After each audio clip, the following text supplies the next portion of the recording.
ഭൂഗോളത്തിലെ ഏറ്റവും നീളമേറിയ നദി എന്നറിയപ്പെടുന്ന നൈൽ നദിക്ക് 6650 കിലോമീറ്റർ നീളമുണ്ട്. ഗോഡമ്മിത്താൻമലിന് പുതിയൊരു വീഡിയോയിലേക്ക് ഏവർക്കും സ്വാഗതം. 11 രാജ്യങ്ങളിലായി ആഫ്രിക്കൻ വൻകരയിലൂടെ ഇവ ഒഴുകുന്നു. നൈലിന്റെ പ്രഭവകേന്ദ്രം വിക്ടോറിയ തടാകമാണ്. ഇതിന് നല്ല നീളമുള്ള പോഷക നദികളുണ്ട്. ഇതിൽ തന്നെ കഗേര നദിയാണ് ഏറ്റവും നീളമേറിയത്. ഇത് ടാർസാനിയയിലെ ബുക്കോവ പട്ടണത്തിൽ നിന്ന് ഉദ്ഭവിക്കുന്നു. നൈൽ നദിക്ക് ആ പേര് ലഭിച്ചത് അറബി വാക്കിൽ നിന്നാണ്.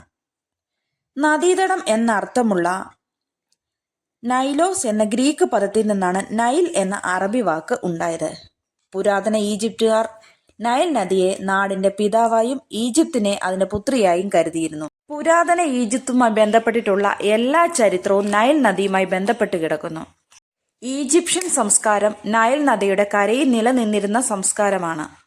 ഈജിപ്ഷ്യൻ ഭാഷയിൽ നൈൽ നദിയെ ഇത്തേരു എന്നാണ് വിളിക്കുന്നത്. ഇതിന്റെ അർത്ഥം നദി എന്നാണ്. ശിലായുഗം മുതൽ ഈജിപ്തിന്റെ ജീവനാഡിയെ നൈൽ നദിയെ കരുതിപ്പോരുന്നു.